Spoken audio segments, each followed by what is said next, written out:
Hello, my friends. Welcome to the Commander's Crypt. I've got another exciting, awesome video today. Today we have a fan admission.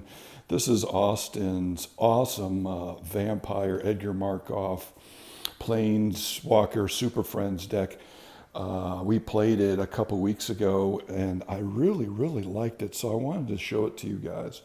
I thought it was really cool. I had never really seen a Edgar Markov Super Friends deck before. I mean, you know, now there's so many Edgar Markov and Soren Markov Planeswalkers. You can put a lot of them in there, and it's very strong. So again, thanks for being with us today. Exciting video. I can't wait to get into it. There's Go for Games there. If you guys are looking for cards in the future, New Orleans area, go check them out. So anyway, without further ado, we will get into it. Edgar Markov. Everybody loves vampires. Everybody loves Edgar Markov. So we're going to talk about him. He's super strong. It's almost unfair to play against him 1v1, especially if it's low to the ground and you're popping out vampires everywhere. So very strong deck. So without further ado, we will get into it. Edgar Markov. Recently married, I heard. So everybody, this is the guy that needs no introduction. Edgar Markov. He is Mardu, black, white, red in the business. And 3, Eminence. Whenever you cast another vampire spell, if Edgar Markov is in the command zone or on the battlefield, create a 1/1 black vampire creature token. First strike haste. And he pumps your team whenever he attacks. So there you go. Very fantastic. Very strong guy. So this is my friend Austin's deck, and he's got a low to the ground build. He's got a lot of small vampires in it that you can play and then make more vampires right off the bat. We've got a vampire cutthroat for 1 black. He's a 1/1 skulker with life link. We're going to see him again later. There's some neat combos that you can do with this deck with life link. Next, we've got Viscera Seer. Fantastic. Pretty much an auto-include in all Aristocats decks. He says sacrifice a creature, scry 1. So he's a sack outlet. Yeah, so of course, hey, guess what? We've got a skull clamp in this deck. So, you know, you start skull clamping these creatures, and you're drawing cards, and then you're sacking your dummies to scry 1. It's very powerful, very strong. Next, we have Indulgent Aristocrat. He's a vampire noble with lifelink. He says sacrifice a creature, pump your team. Very strong. Each you control, so it gives him power as well. And I actually love that picture with all the champagne glasses in the middle there. Next, we've got Voldaren Epicure. 1 red. When he enters the battlefield, it deals 1 damage to each opponent. Create a blood token. Blood tokens are these tokens right here that say discard a card, sacrifice this artifact, draw a card.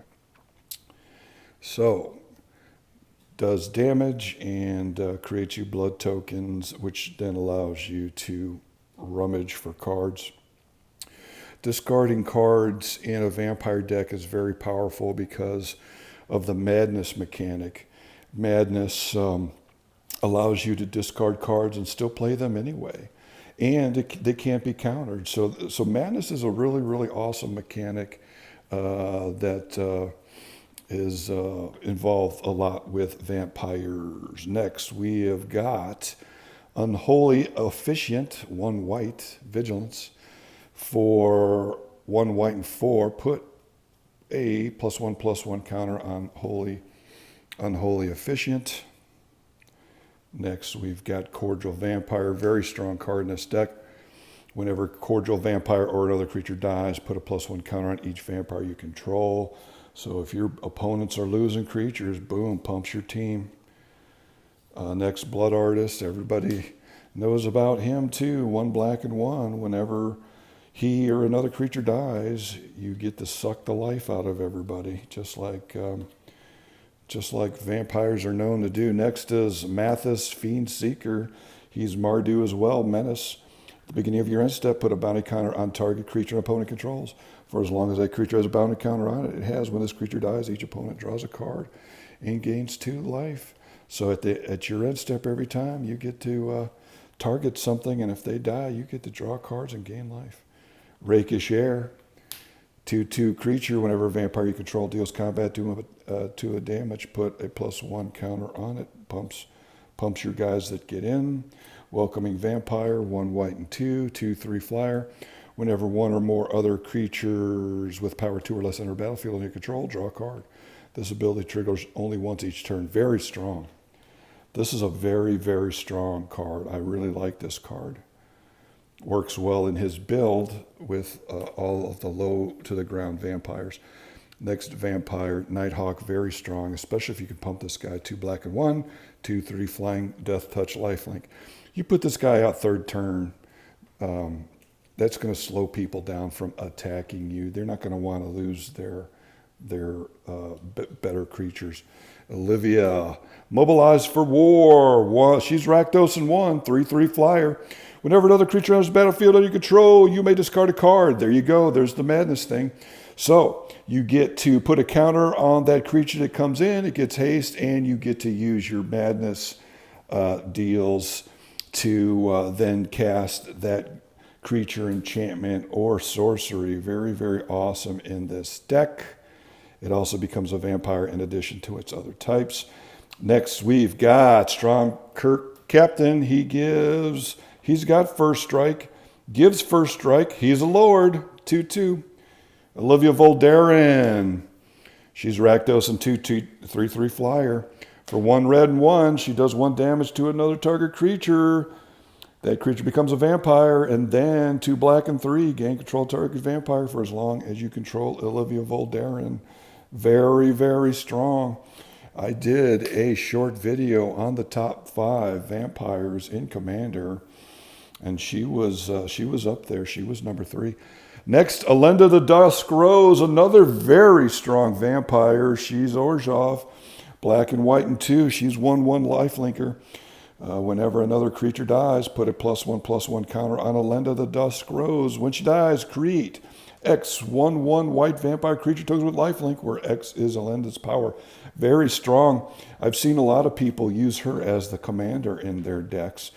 Next, Dracula the Voyager. I love this. I'm a big Dracula fan. I like the 30s Dracula, you know, the Universal monsters. I even like the Hammer 70s movies with Christopher Cross as Christopher Lee as Dracula. But anyway, 4/4, he's really Edgar. Other vampires you control get +1/+1. When Edgar, Charmed Groom, dies, return it to the battlefield, transformed under its owner's control. So what happens is, in this case, if he dies, what happens is this card flips into Casket of Native Earth, legendary artifact. At the beginning of your upkeep, create a 1/1 white and black vampire creature token. So you're going to be having vampires all over the place. And then when you get 3 counters on this coffin, it flips back into Edgar Markov. So he just keeps coming back, as vampires are known to do.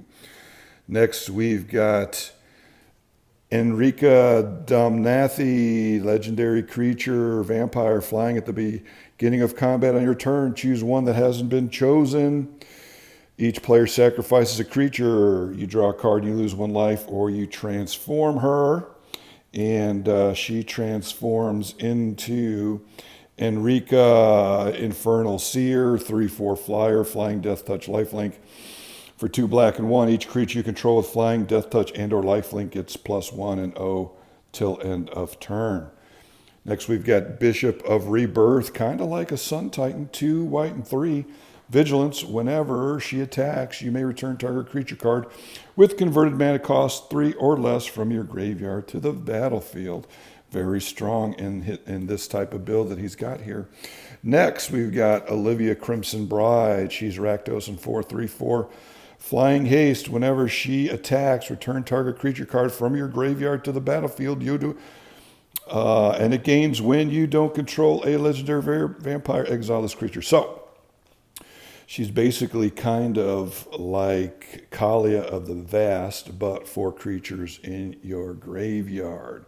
When she attacks, you get to return a target creature card from your graveyard, and it gets to stay in the play until she or no, you have no legendaries on the board. Next, so now we get into the Planeswalkers. Sorin, Solemn Visitor, one of the better Planeswalkers in my humble opinion.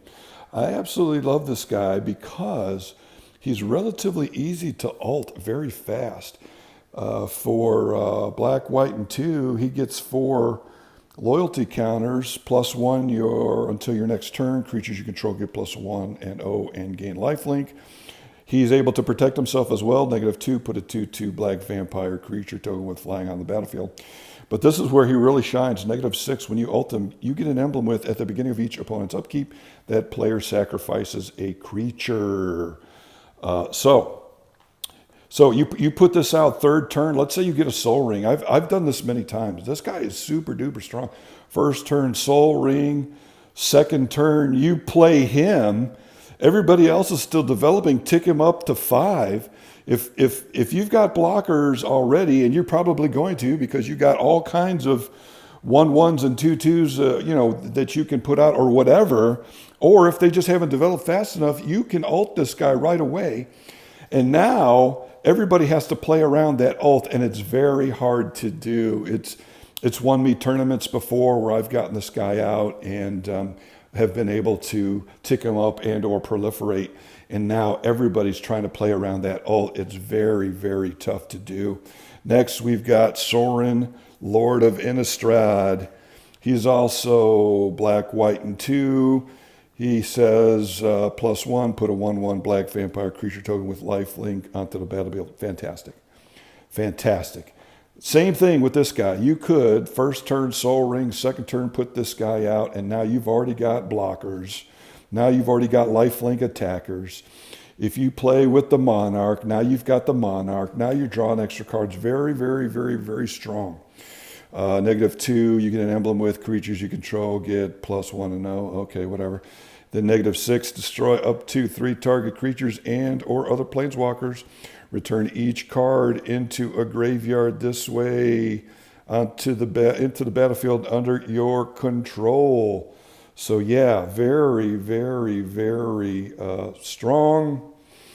You can, again, get this guy out early, ult him, and destroy stuff, and now they're on your side. Next, we've got Sorin Grim Nemesis, another fantastic card. Even at 6 CMC, not too pricey. +1, reveal the top card of your library and put that card in your hand. Each opponent loses life equal to its converted mana cost. So you get to draw an extra card and everybody loses life for it. And then, of course, you're going to have ways to gain life when they lose life. On and on and on till the break of dawn. Next is -X. Sorin Grim Nemesis deals X damage to target creature or planeswalker and you gain X life. Okay, but then this is where it's really awesome. So again, this guy, you could put him out early with Soul Rings or whatever. He costs 6. He gets 6 loyalty counters right off the bat. Super strong. For -9, you can put a number of 1/1 black vampire knight creature tokens with lifelink onto the battlefield equal to the highest life among all players. That's probably going to be you with all your lifelinkers. I've ulted this guy before and had 56 of these guys out on the battlefield. Fun, fun, fun. Next, Sorin Imperious Bloodlord. I love this guy. Very splashable. 1 black and 2. It's Sorin. +1, target creature you control gains death touch and lifelink until end of turn. If it's a vampire, put a counter on it. That's pretty awesome. +2, you may sacrifice a vampire. When you do, The Imperious Bloodlord deals 3 damage to any target, and you gain 3 life. That's pretty awesome because that's a plus, and you're going to have all kinds of dummies around. So you every turn, if you want to, you can lightning bolt a creature or any target or player or planeswalker. So there you go, fantastic. Then it says -3. This is kind of what I use him mostly for. -3, you may put a vampire creature card from your hand onto the battlefield. So boom. Second or third turn, you play this, and now you put your big fatty vampire out there, and you're way ahead of the game. Very, very strong planeswalker. Next we have Sorin Vampire Lord, 2 black and 4, +1 up to 1 target creature gets +2 and 0 till end of turn. -2, Sorin Vampire Lord deals 4 damage to any target, you gain 4 life. That's nice. -8 until end of turn. Each vampire you control gain control of target creature. That's crazy. Captain Insano. If you ult this guy off, you're going to have a bunch of vampires out on the battlefield, and now you're pretty much going to tap them and take everything on the board, and now you are a serious problem for all of your opponents. Very, very awesome card. I really, really like Austin's build. I'm liking the Vampire Edgar Markov Super Friends deal, because also Edgar, these dummies that these planeswalkers put out, Edgar Markov then pumps when he attacks as well. So it's really, really, I really, really, really, really liked this build, so I wanted to show it to you guys. 2 black and 2, we've got Sorin the Mirthless. +1, look at the top card of your library. You may reveal that card and put it into your hand. If you do, you lose life equal to its mana value. That is super awesome because you get to look at the card. It's not like Bob,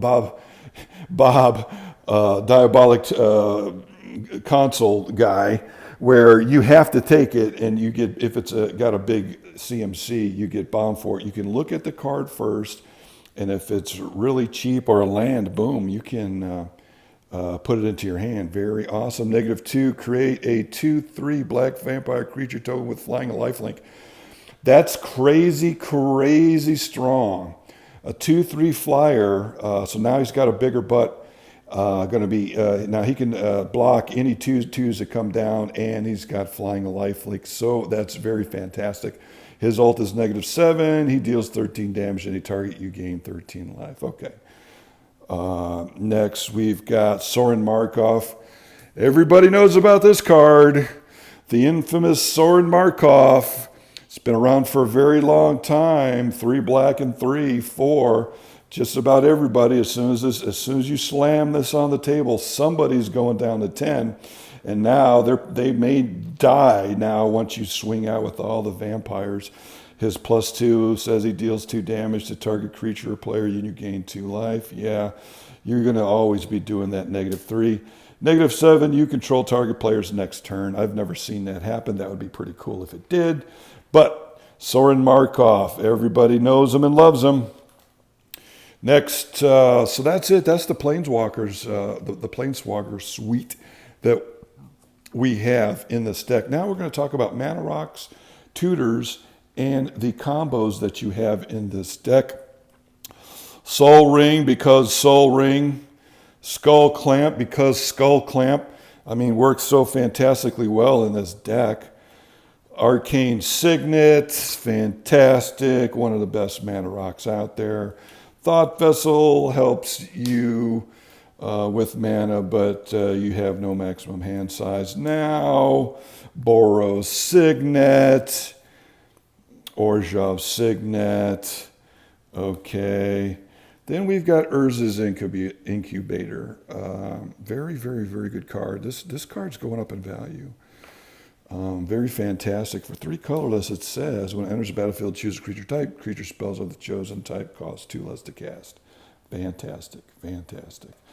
Now, if only that worked for Planeswalkers as well. I might have to talk to Austin.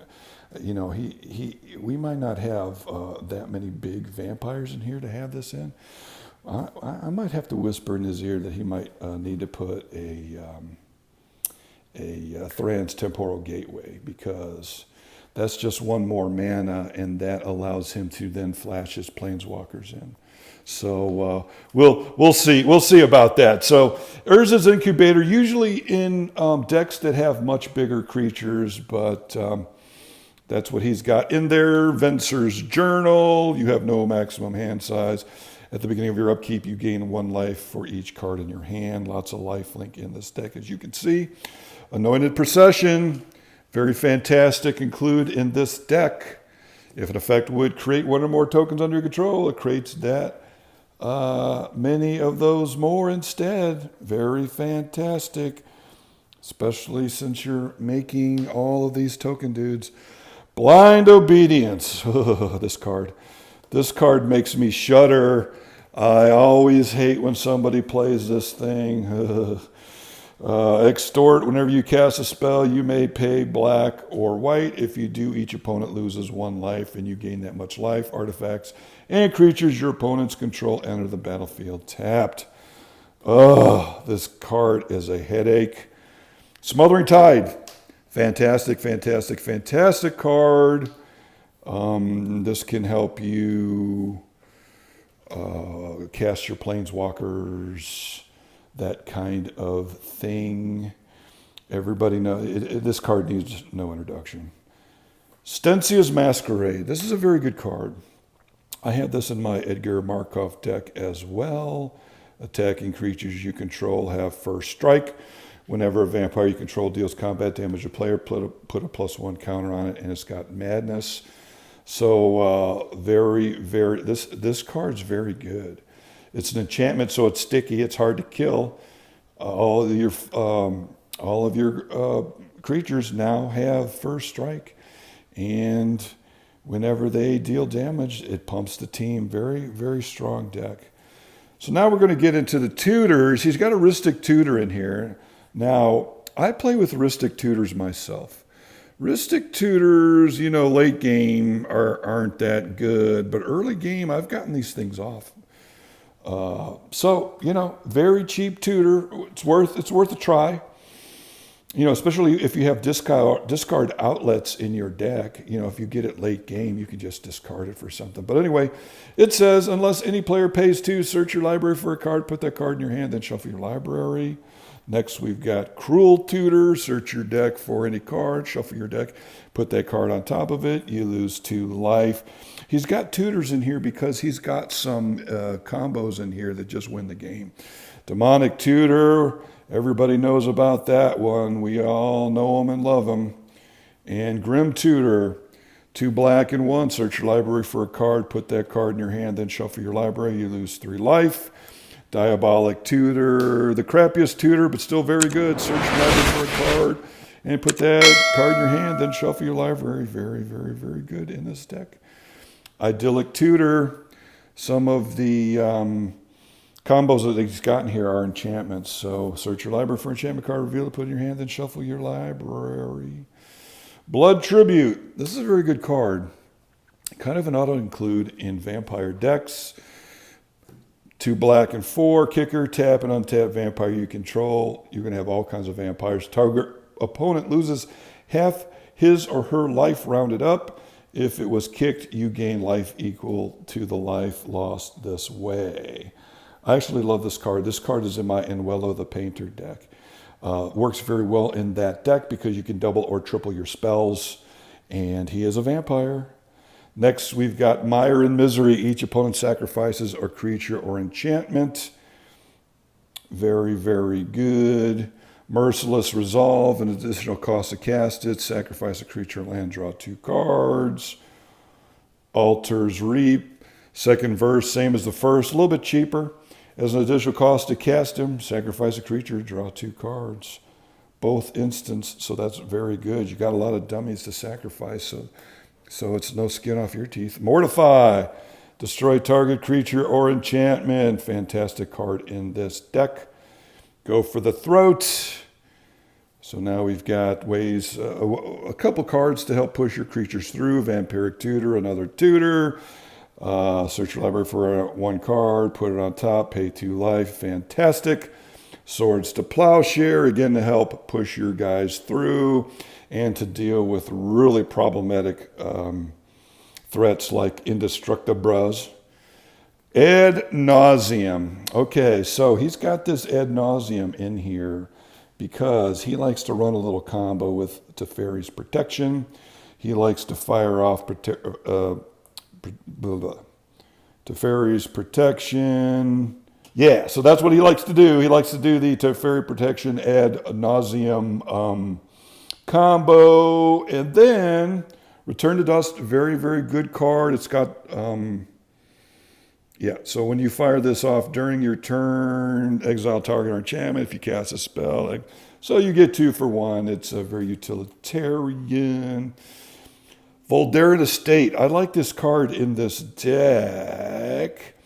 You can tap it for 1 wingding, so it doesn't come into play tapped. I really like that. Then it says tap it, pay 1 life, add 1 mana of any color, spend this mana only to cast a vampire spell. That's awesome.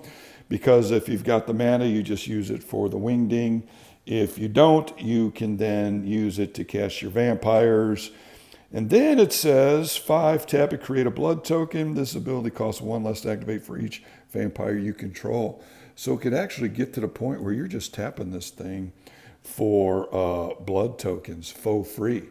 And so we like free stuff here at the Commander's Crypt, and then Opal Palace. So the next, and that's pretty much the most interesting lands that he has in the deck. Now we're going to talk about his combo pieces that he has.